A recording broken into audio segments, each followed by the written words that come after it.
Hi, I'm Edwin Rutch, and this is Dialogues on Building a Culture of Empathy, and I'm here today with Mary Goyer. Thanks, Mary, for joining me for this discussion. Thanks for having me. I'm so glad to be here. Yeah, so Mary, you're a holistic counselor, trauma specialist, executive coach, and you've just brought out this book, Empathy Stories, Heart Connection and Inspiration. And there's about 30 stories in it, and I've got one in there too. Got one in there. Yep, one of them's yours. Very excited about that. Yeah. Yeah, is there more you'd like to say by way of introducing yourself, the work you do and a little bit about yourself? Sure. Yeah. My background is I was trained as a marriage and family therapist and school counselor. And so I've spent a large part of my career working in the schools with kids, working with parents, working with parents to be. There's been kind of an evolution in terms of course, how my services have shown up. But yeah, more recently, in the past few years, I've started to work much more organizationally as organizations look for support with social intelligence, recognizing the way that impacts teams and creativity, and in fact, getting their message out there with more impact. So yeah, so it's you'll kind of see in the book all of the passions that I have, because there really is each of those kind of spheres is touched on. These are the relationships that matter so much, and so yeah, we'll be talking more about that, I think. But yeah, I'm just really excited to add this as a resource. Well, I think it's a great resource because there's so much material out on empathy, but more from maybe from an academic way, like this is what you should do, reasons for doing it, and so forth. And here you're just focusing on the story, so people can just really see, like, how is this working, from a narrative point of view. And I think that can really do a lot to convey the value of empathy. So what got you started in kind of coming up with this idea, or even got you started in valuing empathy and seeing the importance of empathy? Well, I would have always said I valued empathy, being in the helping fields as I've always been, but I really didn't recognize that that there actually are some very specific tools that can be called upon in terms of empathy. Particularly, it's easy to say, like, of course I feel compassionate, of course I want to be there for people when people are hurting, or when my partner is sad, or whatnot. But so it's definitely, in my experience, the case that most people that are interested in this work already have like that compassion, like really cultivated in their hearts. But the trick is, how does all of this work when you're triggered, or when somebody else is angry or triggered, or you're having a difficult time seeing eye to eye? I was really curious, like, what do some of these skills look like when there's some heat turned on? How do you find that space of compassion when you're disagreeing on politics with your aunt, or when it really matters because it's about your child, or certainly at work? I mean, there's just so many instances in which well-meaning people find that without like a very well-developed skill set, they can't show up in compassion in those moments for both themselves and the other person. Too often people kind of choose between one or the other. And so the reason that I wanted to collect stories is because so many of those skills are taught, but I really wanted to understand. I wanted examples. When I was first learning, I primarily learned this through nonviolent communication trainings, and it was the examples, and it was also seeing the trainers actually use empathy in the moment with other participants, with stuff that came up, in the middle of our workshops. That was the most informative for me. It was almost like, oh, like, I get it. Now there's like a new template in my head for this kind of an interaction. And I started to see like how it was applied. And as I became interested in teaching myself, this content, I really was aware how often people struggled with with bridging the general concepts with the application. So I was like, okay, I want to have a set of stories that will be fun and easy to read, that'll just be examples that really can be used in workshops as an adjunct. Hmm. Okay, so you were using the word compassion. Are you seeing them sort of the same, empathy and compassion, or just Yeah, I what? mean, this is a question people ask a lot, and the philosopher in me sometimes likes to get in there and really dice hairs. I definitely think that there are distinctions, but empathy absolutely uses compassion and is, in a sense, compassion in action. So, so it is for in terms of my definition, it's definitely possible that you can have compassion and not be able to access empathy tools, you Hmm. know, and so it's kind of like an important building block. Okay. So what I was hearing, what you're saying then is that we all have that empathy and compassion in kind of our everyday life, but then there's situations that are difficult. And then you're like looking at, well, how do you deal with those really difficult situations? And that you were looking, that you found that examples and stories were something that you were a way of learning to deal with those difficult situations. That's Yeah. kind of a synopsis or a Yeah, summary of that's what a I was great hearing. recap. Uh, Yeah, that's a great recap. Yeah, it's how to really tell what happens when you empathize with somebody versus go into fix it mode and problem solving mode, and or wanting to reassure somebody. There's a number of things that we do in the spirit of compassion that are not exactly empathy. And so the book really, like I said, having examples I think is really important, because people can look at a lot of the things that happen in here and go like, oh, I get now, like that's a whole other way that could be navigated, that conversation. I would have said, like, oh, they're there. Or I yeah. probably would have gone the route of like, let's see if we can figure this out and go into fix it mode, and so you get to see an alternate possibility, and you also get to see, I think, throughout all of the stories, kind of the magic that how transformative pure empathy is, just by really choosing in a very conscious way to just be with somebody right where they are. Well, that's one thing about stories is they convey that emotional quality of the experience. So by reading the stories, hearing the stories, you're feeling your journey through that experience, and you're learning Yeah. by that. Almost like it's really an empathic process of learning through, empathizing with the author. That's right. So you do experience it, and a lot of these qualities you're talking about, trying to fix it or educate or bring in sympathy or all these other approaches that are don't optimize empathy. They're very subtle, and it's to kind of really to sense that quality of what's the difference. Because, for example, in the story that I wrote, I talked about a, uh, a workshop I was in, and someone was just not following what was going on, and then the instructor came and tried to kind of teach and instruct the person about what to do, which only made the student like more tense, more feeling like they were just inadequate for understanding what what was going on and what was expected of them.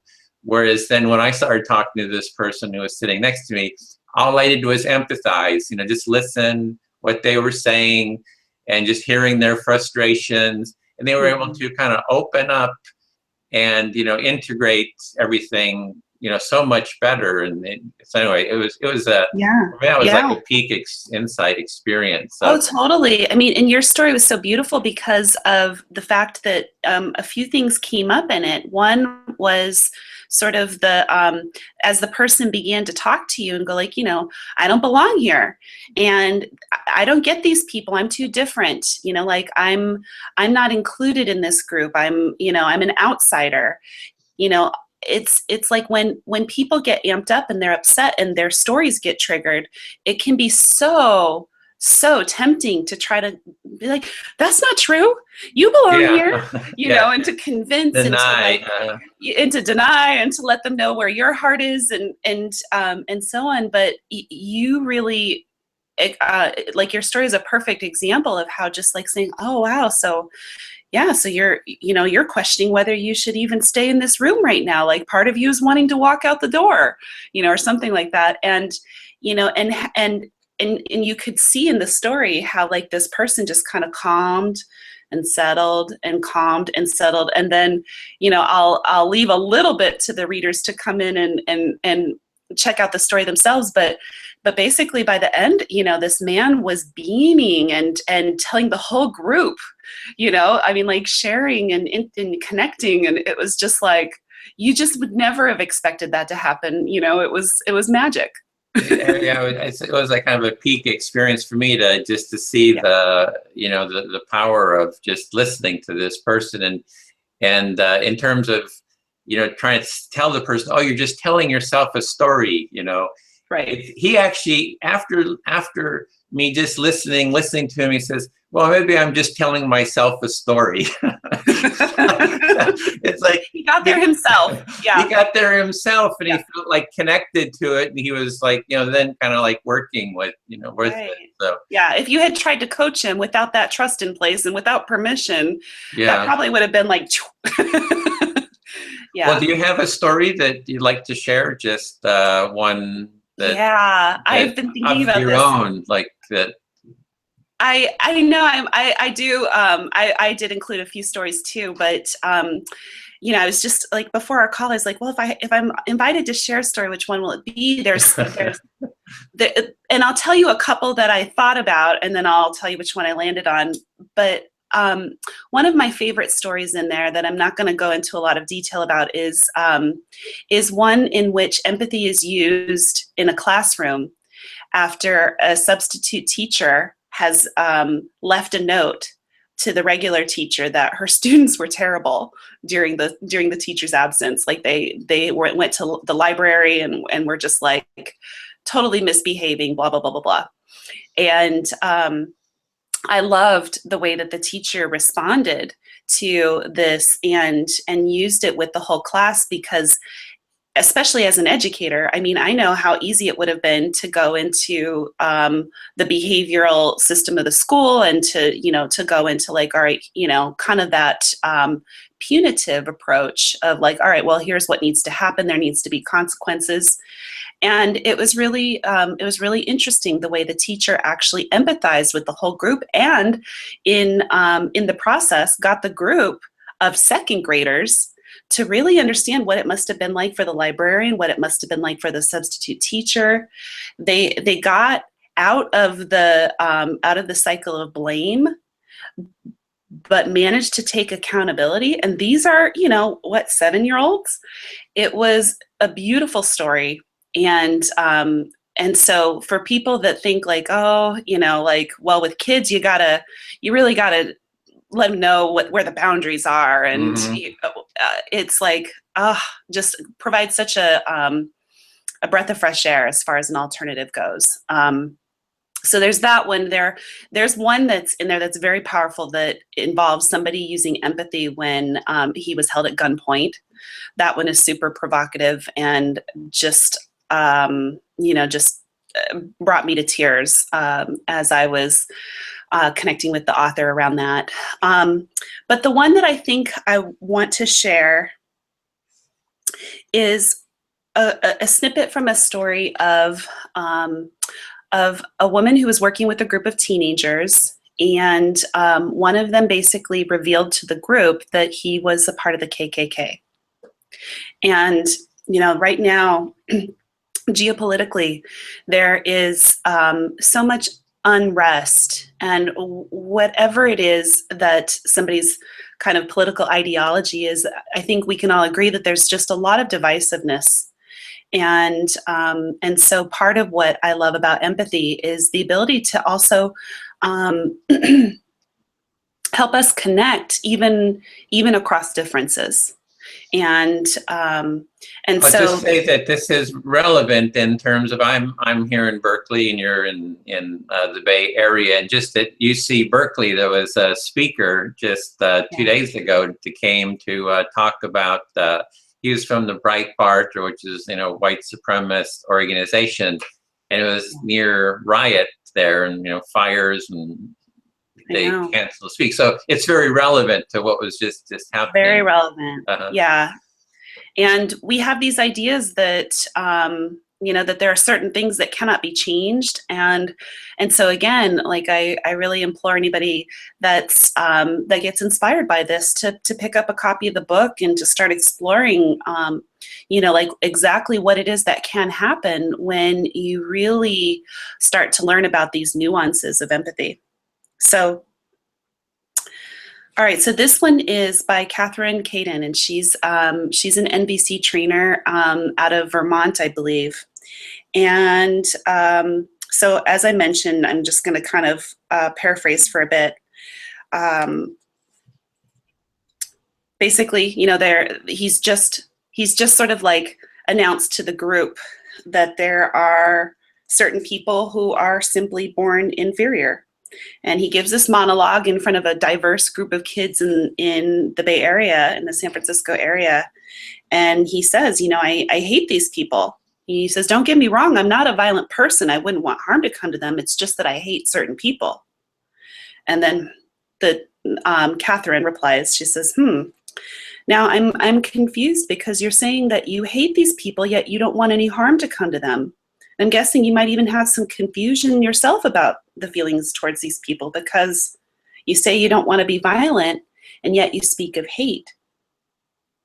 Zeke continued to listen with his arms folded across his chest, his eyes fixed on mine, and I continued, I'm also confused about your choice to be a member of the KKK.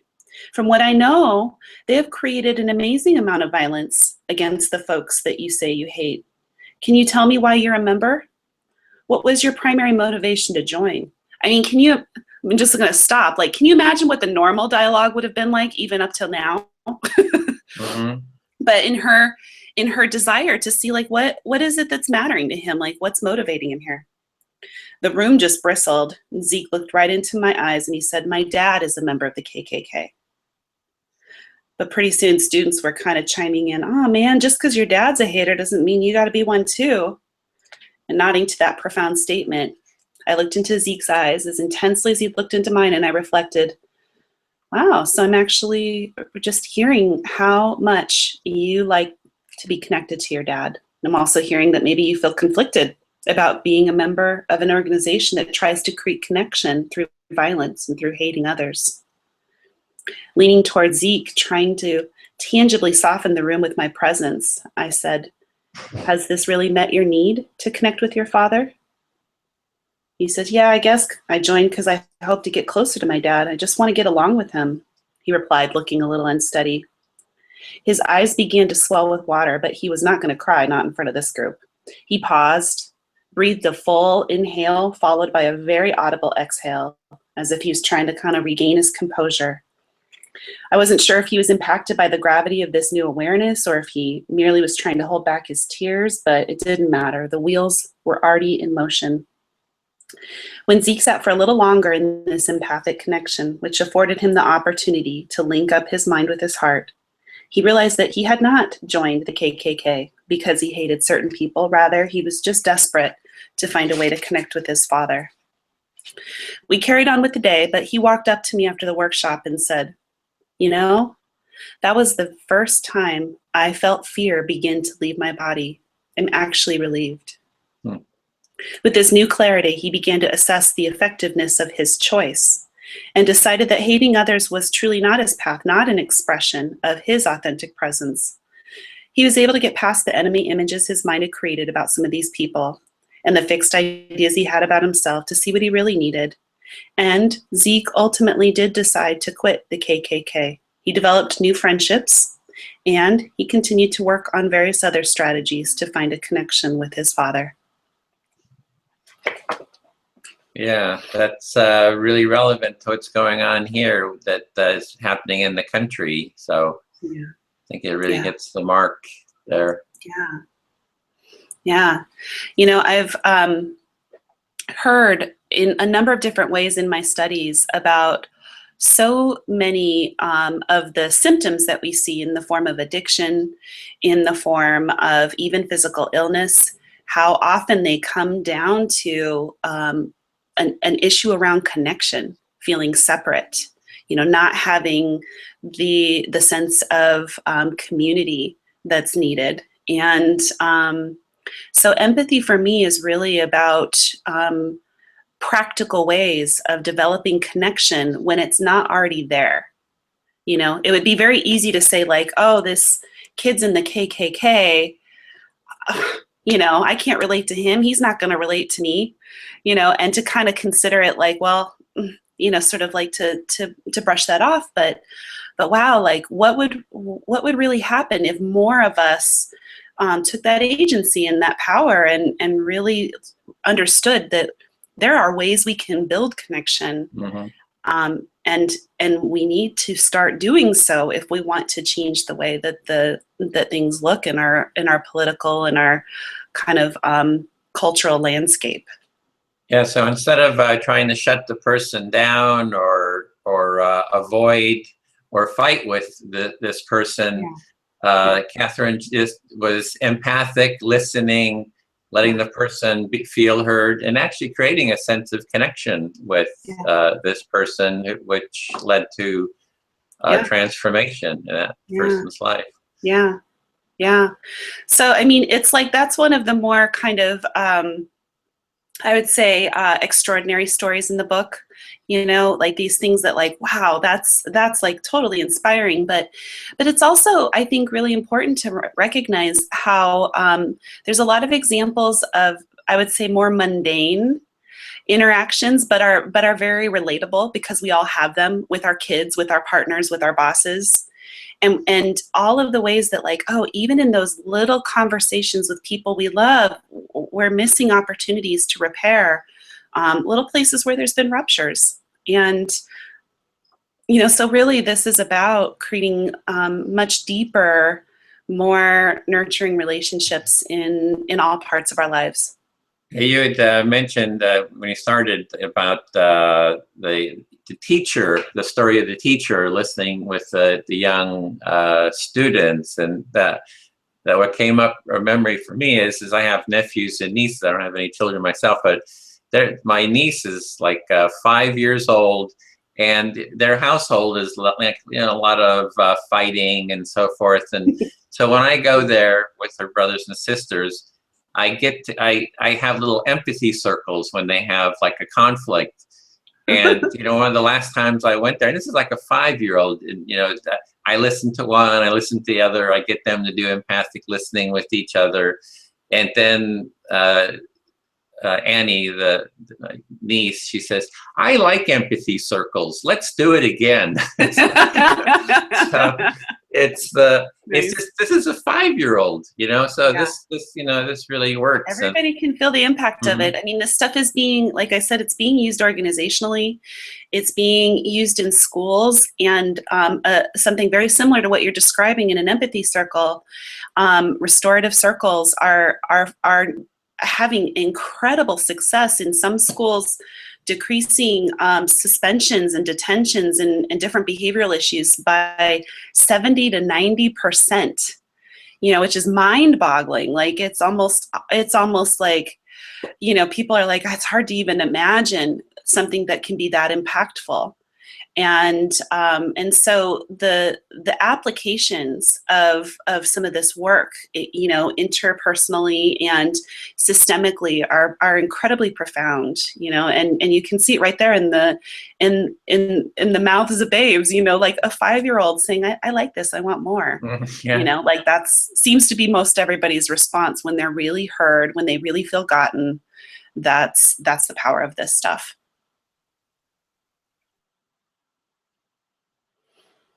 Hmm.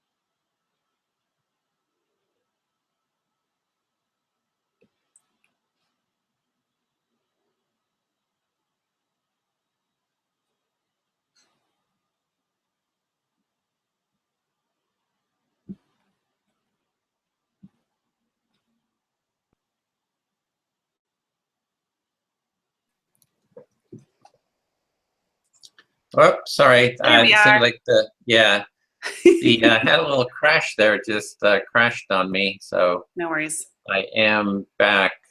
Let me just clear this up a little bit. Um,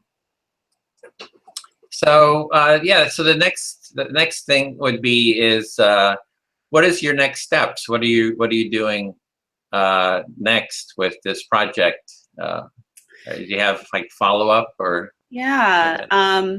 Well, I'm certainly playing with the idea of collecting more and using some of this in very specific contexts. So schools and in kind of business contexts. I also really this was inspired by a request that came my way that I have started to develop a kind of like a guidebook for people that want to begin doing empathy circles, either in their families or with a small group in their community.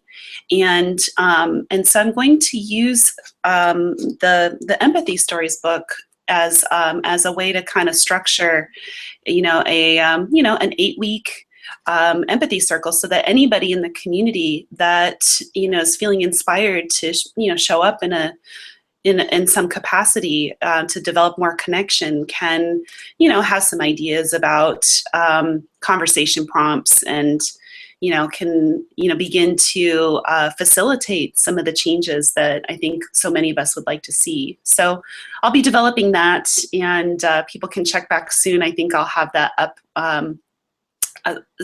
definitely sometime within the calendar year. And then certainly like taking the work on forward to schools and organizations. So. Well, this is a really great, wonderful contribution, the stories part of it. Because as I was saying, I've interviewed hundreds of people on empathy, and most of it is, people writing about it, the nature of it, the science, the academic view, or something like that. And which is all, helpful, but just having these stories, I think, is really, really helps to convey it from. Yeah, it's like a coffee table book, but like with this sort of stealthy educational piece, because stories are so informative. Stories are educational, and I know that from my time as a reading teacher, that this is how our brains really learn at the deepest level. Like, this is what impacts the most quick change, is when we feel ourselves connecting to a certain protagonist in a story. So yeah, I'm very eager for more people to use it, either in conjunction with some of those other texts that are a little bit more didactic, or as a way of just sharing something that's about connection with friends and family, that isn't something that's so like, here, you need this, but just like, here's an inspiring, uplifting book. It's like Chicken Soup for the Soul, but with empathy stories. Okay, well then, is there anything else in terms of closing that you'd like to say? Any other thing we haven't covered, or? Well, no, I think I just would like to close by acknowledging you, Edwin, and all the work that you do in this vein, starting up all of the projects that you have. Thank you for taking the time to invite me on here to support this. I'm just appreciating the fact that we can collaborate in these ways. It's the whole it's got the essence right there, the collaboration and the connection. So thank you. Well, thank you for mentioning that. And is there a website to go to follow Yes. up, or Yes. it'll also be down in the chat, going live soon, and okay. it's www.consciouscommunication.co. And so this is .co, and so consciouscommunication.co, and all of these resources are going to be up on that website very quickly. Oh, great. And there'll be a link to it in the chat window here, the YouTube chat window. Okay, then thank you for that, and we'll